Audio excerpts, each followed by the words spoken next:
Hey everybody, this is Carlos with the Nerd Day podcast coming at you with another episode here. And surprise, surprise, we're talking about Xbox. We had a big reveal of the Series X launch lineup. Not necessarily a lot of launch lineup, pardon me. There was a lot of games shown. I have my notes off to the side here, so I do apologize ahead of time for not staring at your beautiful faces. But as I mentioned before, I'm terrible at this, I guess. Alrighty, but I'm gonna start with the pre-show. We had some interesting developments.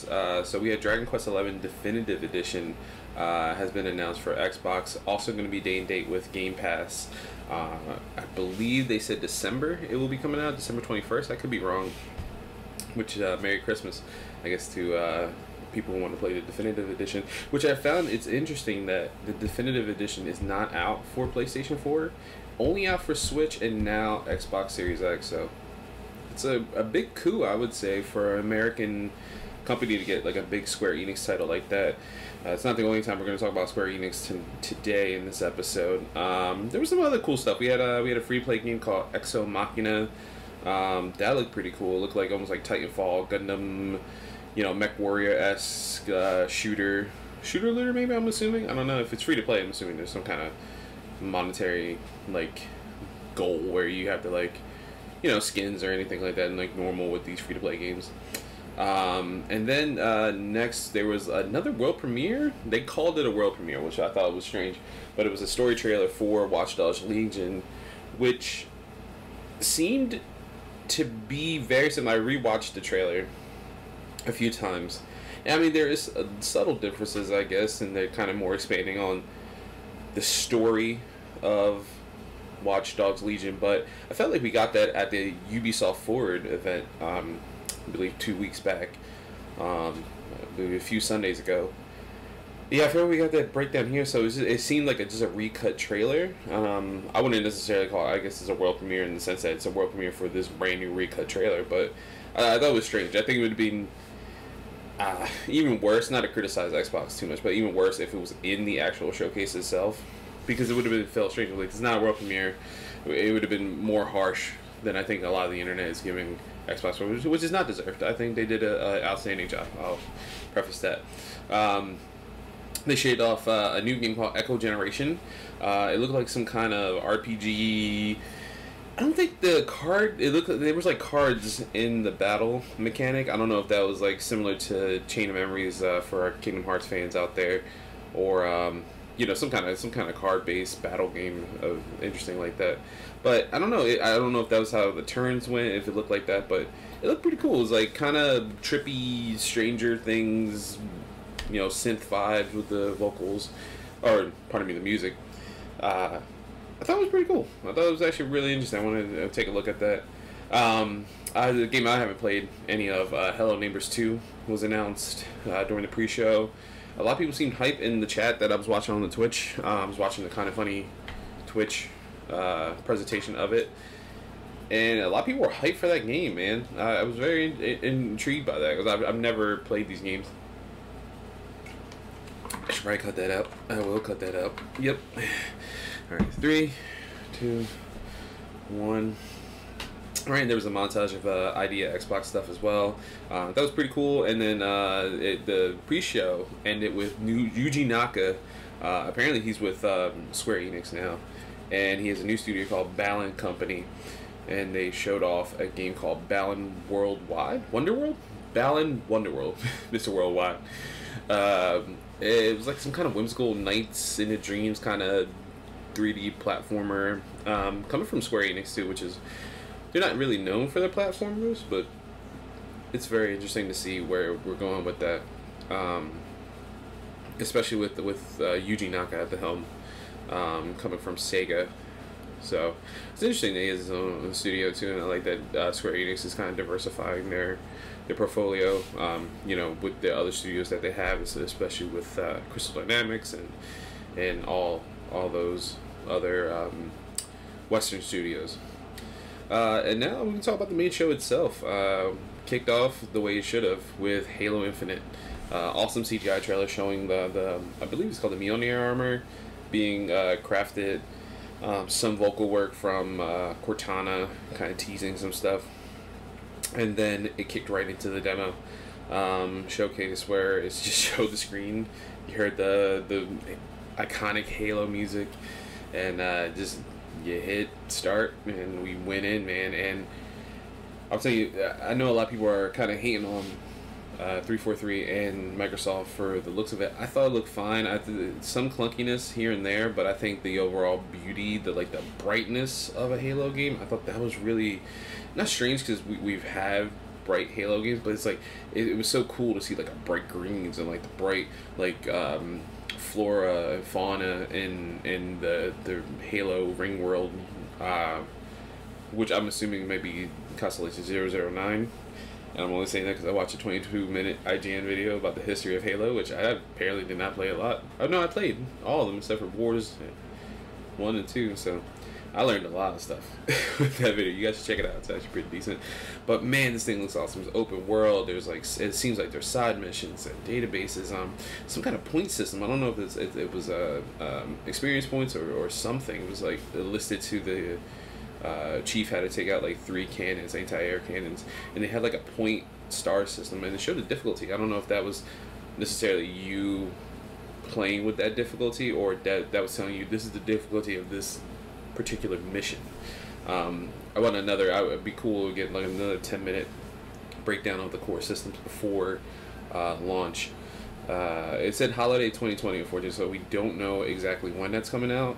And there's been rumors literally as of a few minutes ago that it may be pushed back because of the backlash that unfortunately a lot of fans have given Microsoft today and yesterday. So it's a shame. I mean, if they need time because they feel like they want time, by all means, please. But I don't think it should be a response to a bunch of fans who are upset. Unless it's something that's fundamentally broken. I think we don't have this game in our hands. We shouldn't yet judge. But another thing I want to also mention that there's a grappling hook, and this thing looks awesome. I mean, showing Chief just like traverse with it and use it in battle was so cool. Moving on, there was a couple other things I wanted to just show off. I have my notes here again, as I mentioned. So we had State of Decay 3 was announced. I've never actually played any of the State of Decays. I wanted to show my cousin, whose Xbox I use, because I don't have my own, the trailer, and he was like, "Man, this looks pretty cool." Oh, Survivor game. He was like, "Yo, that deer looks crazy." And then the State of Decay 3 image popped, and I think that was a perfect response for anybody who loves that series. Watching it live with the kind of funny guys, I thought it was interesting. Like Greg popped for that as well. So Greg and Andrew, I'm glad you guys are really excited for this. Then we had some in-game footage for Forza Motorsport. So it's a proper Motorsport, not Horizon. So more sim type. If you're a fan of that series, I think you're very excited, especially what it looked like. Afterwards, we had Rare's Everwild. Kind of more, I guess, like it's not necessarily like a story trailer, but more like this is kind of the world, this is kind of the vibe you're gonna get with Everwild, and I'm all in, man. That game looks awesome.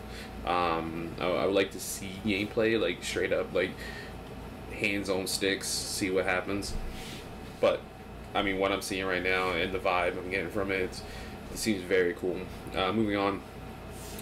There were some other like enhancements. We had confirmation that Tell Me Why, I believe is the name, Don't Nod's new game. First chapter's coming out August. That looked pretty cool. Fan of Don't Nod's games.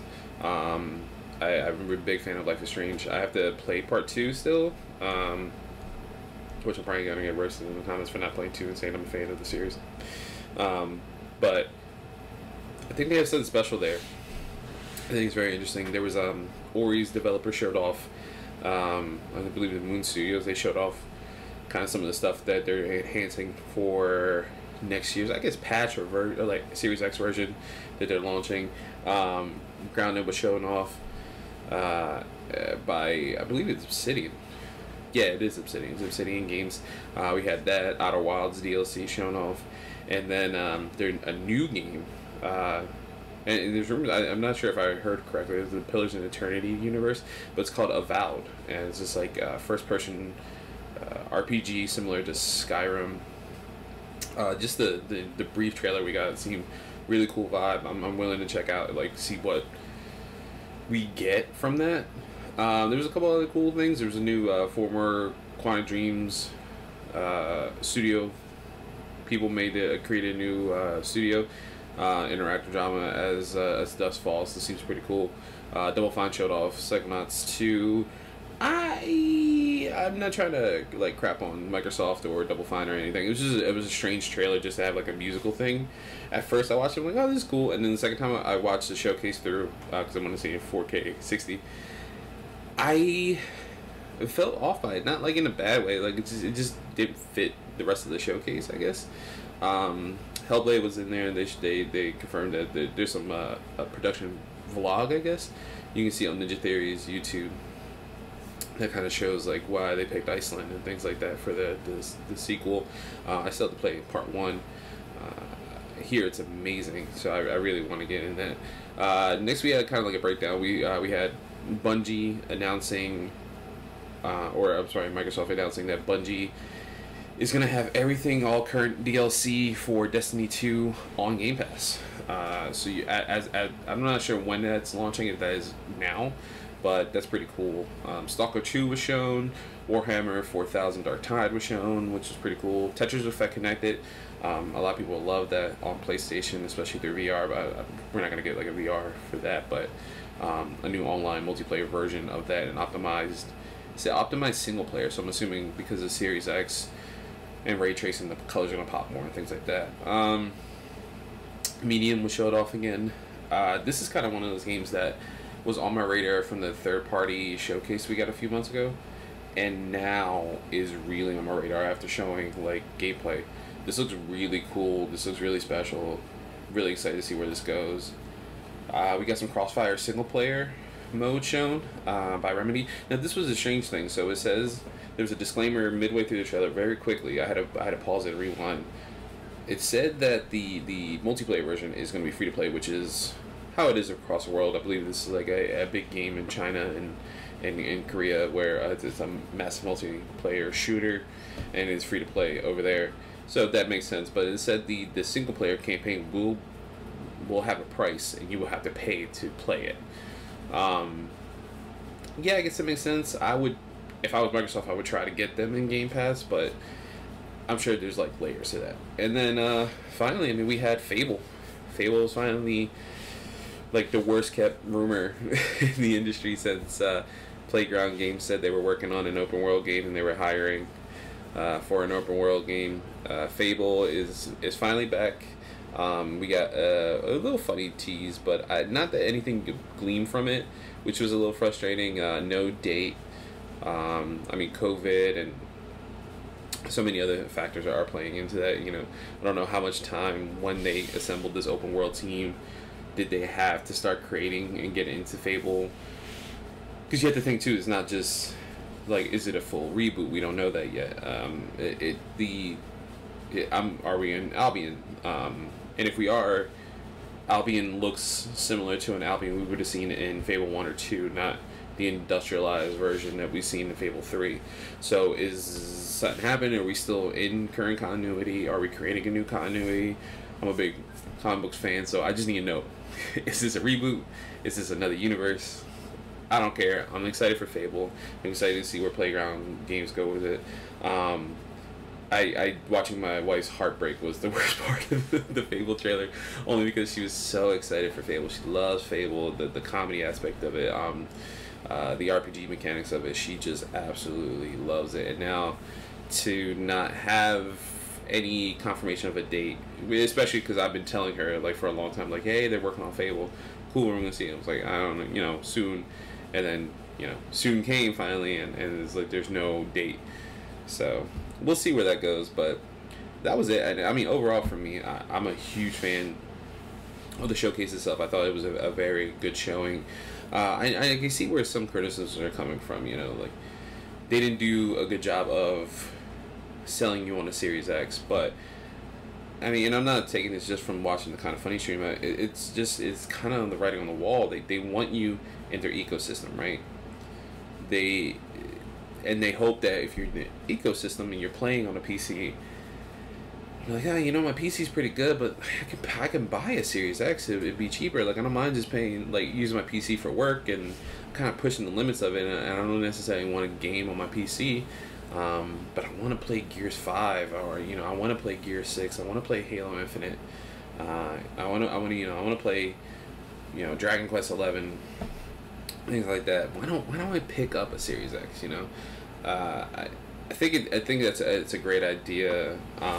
Especially if it's almost similar to like a cell phone manufacturer, right? Like I mentioned this in a previous video. I had an iPhone 7 I was using for everything, and earlier videos I filmed on my laptop, and my wrestling podcast I still film on my laptop just because the phone doesn't really work really well. The option I was using for that, but though needless to say, I upgraded my phone due to my 7 finally breaking, and I got the latest iPhone. I got an iPhone 11, not a Pro or S or anything like that, just 11, and I love it. And I'm currently filming this video on here. This stuff I'm able to do with it. Like I feel like caught up, and I feel like that. So we have an original Xbox One downstairs in our house. I do want a Series X. I'm sure Andrew wants a Series X. Well, I don't know what, you know, how are we gonna do that? Like, we necessarily don't have the funds right now, but because of Game Pass and because we're in the ecosystem, you know, with that, I can tell you, day one, Series X or not, I'm playing Halo Infinite. I'm going in on Halo Infinite, man. I'm going crazy on it because I'm ravenous for a Halo game, and I think this just continues to trend in my videos, especially when dealing with Xbox. Game Pass is the greatest thing that you can pay for, man. I think it's awesome, especially Game Pass Ultimate. You get all this other stuff. I think you get like Spotify with it, Discord Nitro. If you're on PC, you get PC games, you get Xbox games, you get first party titles, you get third party titles. Like, again, Dragon Quest 11. I can't sell you on that game. Like, that game is so important to just Japan itself, and to be finally on like an Xbox platform. For like an American audience, like, there's got to be someone who has Game Pass who's like, what's this Dragon Quest game? I'll pop it in. And what if they fall in love with you know, RPGs? That'd be awesome. That'd be great. But that's gonna do it for me today. I just want to just let you guys know I'm overall happy with the showcase that was shown. I think the big factor is Game Pass with this. Game Pass is going to be the future. Game Pass is the future. It is the present as well, and I think you guys need to do yourself a favor. If you have an Xbox, give it a month try, man. I know if you like buying your games, just try it out, because you might like it, man. You might get to play Devil May Cry 5 like I did. Streets of Rage 4 is on there, Messenger, all these great games. So do yourselves a favor, get it. I love you guys. We'll catch you in the next video. Bye.